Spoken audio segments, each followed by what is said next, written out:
We have all heard that breakfast is the most important meal of the day. But is that really true? Is breakfast really the most important meal of the day?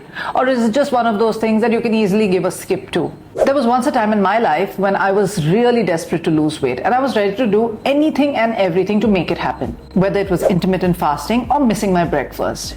But let's stop and think for a minute. If it's really even worth it, should you actually be missing a meal or do you really need that fuel? Hello, this is Fit Chef, your fit guide to a fit life. I'm going to take you through breaking down whether you really need to be skipping your breakfast or you really need to be eating it, whether you should be doing intermittent fasting or not, and whether it works for you or not. The answer, unfortunately, is not a simple yes or no, because this works differently for different people. Through my many years of practice and handling many clients, male and female, I have realized that it works a bit differently for each and every person. Let's just break it down by gender first. Intermittent fasting usually works amazingly for men because they have more stable hormones, and because testosterone is quite a linear hormone, they are able to stay fasted longer, even work out fasted, and have no impact on their hormones. In fact, they may end up having more fat loss and retaining their muscles. However, for women it works a bit differently. Like everything else in life, for women everything is a little more challenging. Our hormones don't make it easy for us to just jump into a new fad just because it seems to be working for a few people. Let me break this down for you. For most women, the week leading up to their periods is a time when they're really hungry. Now, during this time, if you force yourself to stay fasted and worse still, work out on a fasted state, you will end up rising up your cortisol levels more than you should.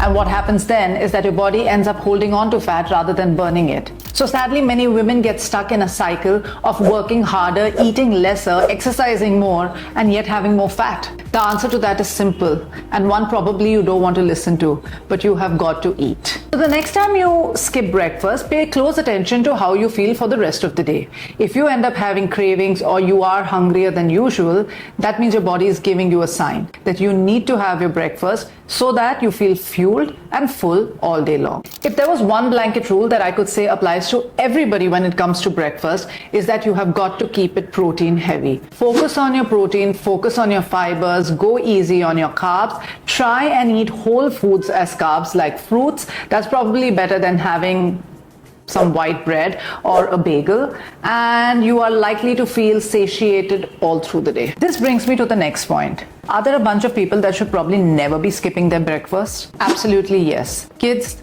teenagers, athletes, people who have a lot of requirement of energy should never skip their breakfast. This, through years of practice, having kids as my nutritional clients and even having my own son, I realized that they require a lot more energy and fuel than we do. They're a lot more active, they run around all day, and they move a lot more than we do. So it is essential for them to get the right nutrition early on in the day to keep them going without burning out. In a recent client consultation, something very interesting came up.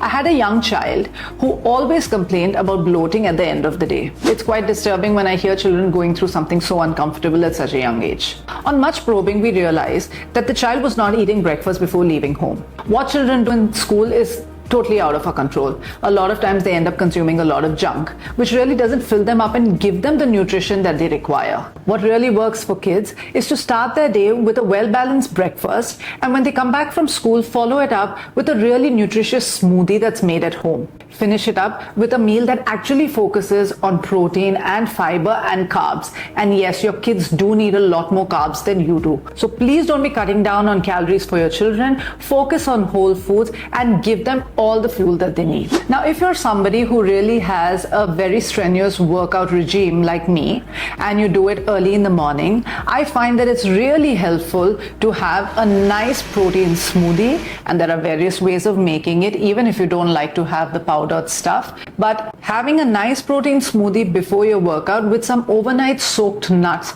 can do the trick. That's all you need to fuel your body correctly, rather than having a heavy breakfast that's actually going to be a hindrance for your workout. Now you may be wondering, but what about all of my friends who are intermittent fasting and feeling great? Well, if you're somebody who naturally doesn't feel hungry, you should go ahead and fast and see how you feel. However, like I said, if you are somebody who ends up feeling hungrier in the later part of the day and binge eating in your other meals, then it's probably not a great option for you. And all my ladies, I seriously advise you to think twice before intermittent fasting blindly. If you're still confused as to whether you should be eating breakfast or not, feel free to reach out to me, and me and my team would be so happy to customize a nutrition plan for you. Don't forget to like and subscribe and share this with someone who's always debating if they should be eating breakfast or not.